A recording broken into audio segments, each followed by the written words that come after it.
Bonjour à tous et bienvenue sur ma chaîne.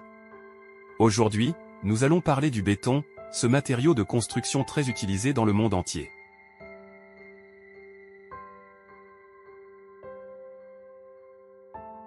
Mais savez-vous ce qu'est le béton, comment il est fabriqué et quels sont ses différents types? C'est ce que nous allons voir ensemble dans cette vidéo.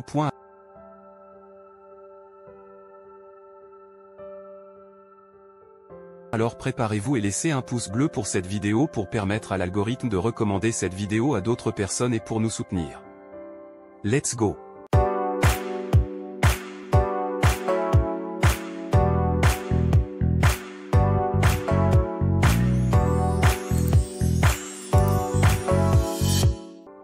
Le béton est un matériau composite, c'est-à-dire qu'il est formé par l'assemblage de plusieurs éléments.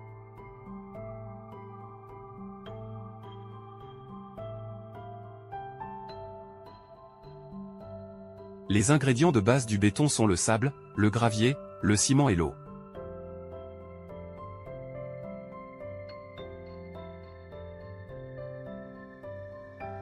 Le sable et le gravier sont appelés les granulats, et ils constituent la partie solide du béton.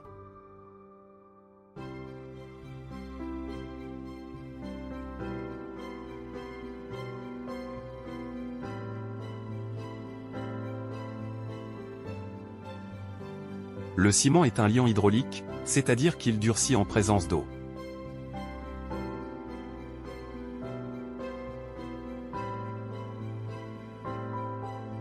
L'eau permet de mélanger les différents composants et de donner au béton sa consistance.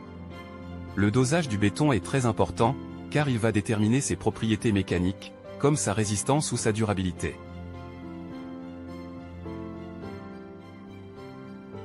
Le dosage se fait en fonction du type de béton recherché, mais aussi des conditions climatiques et du mode de mise en œuvre.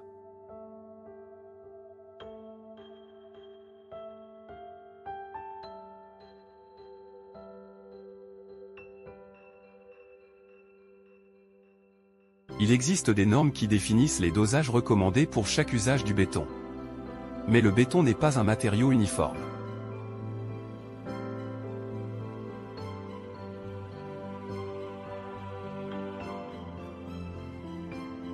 Il existe en effet de nombreux types de béton, qui se distinguent par leur composition, leur aspect ou leur performance.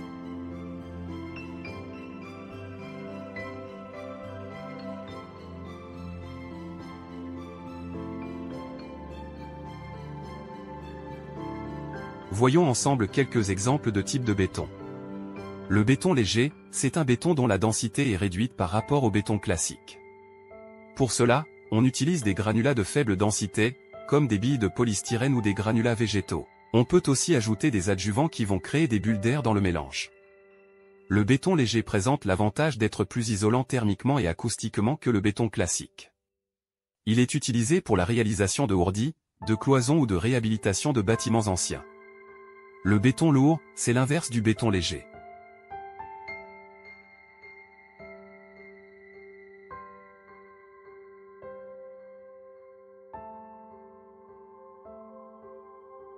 C'est un béton dont la densité est augmentée par rapport au béton classique.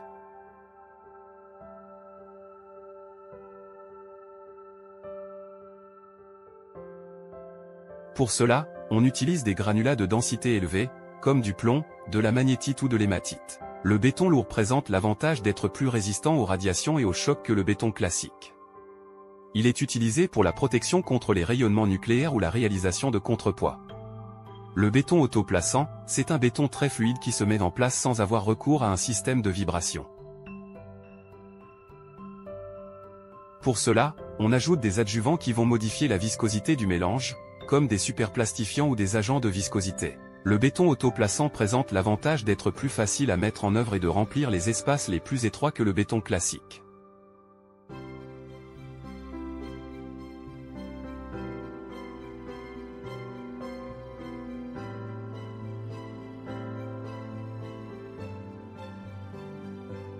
Il est utilisé pour la réalisation de radiers, de fondations ou de sols industriels.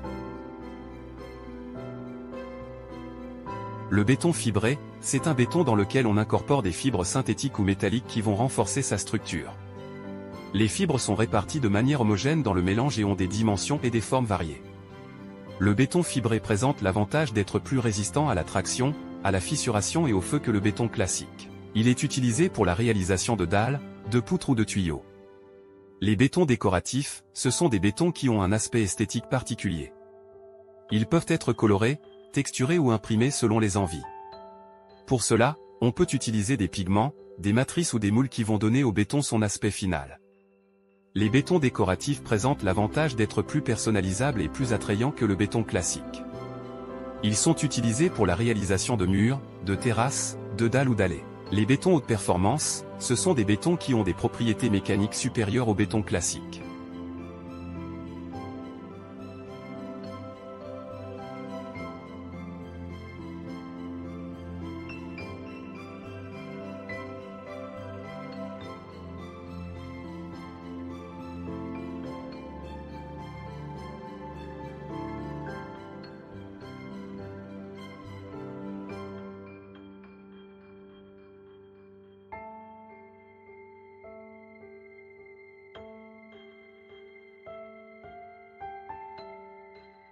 Ils sont très peu poreux et très résistants.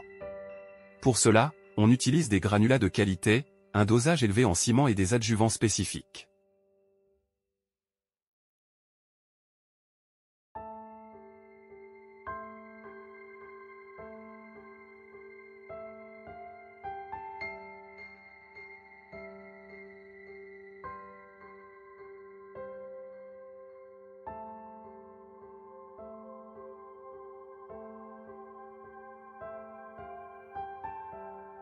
Les bétons haute performance présentent l'avantage d'être plus durables et plus adaptés aux ouvrages de grande ampleur que le béton classique. Ils sont utilisés pour la réalisation de ponts, de centrales nucléaires ou d'ouvrages d'art. Avant d'aller loin, je vous demande de laisser un pouce bleu pour cette vidéo. Le béton caverneux est un type de béton très poreux qui permet l'infiltration de l'eau de pluie. Il est composé de ciment, de granulats grossiers et d'eau, sans sable ni adjuvant. Il a l'avantage d'être écologique, car il réduit le ruissellement et favorise la recharge des nappes phréatiques. Il a aussi l'inconvénient d'être moins résistant et plus sensible à la pollution que le béton classique. Le béton précontraint est un type de béton armé qui offre une meilleure résistance et flexion.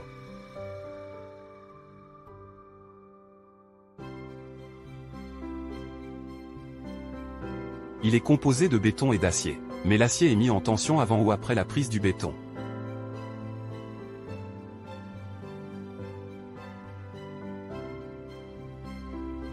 Cette tension crée une compression dans le béton qui s'oppose aux contraintes de traction qu'il subit lors de la mise en charge. Le béton précontraint est utilisé pour réaliser des ouvrages qui doivent supporter de fortes sollicitations, comme des ponts, des barrages ou des tours. Le béton cyclopéen est un type de béton qui contient des gros blocs de pierre, des moellons, des galets, etc. Il est utilisé pour de gros volumes ne demandant pas de résistance mécanique élevée, comme des ouvrages massifs, des remplissages ou des murs de soutènement. Il a l'avantage d'être économique, car il nécessite moins de ciment que le béton classique. Il a aussi l'inconvénient d'être difficile à malaxer et à mettre en place, car il peut présenter de la ségrégation. Voilà, vous savez maintenant tout ce qu'il faut savoir sur le béton, ses composants, ses dosages et ses types.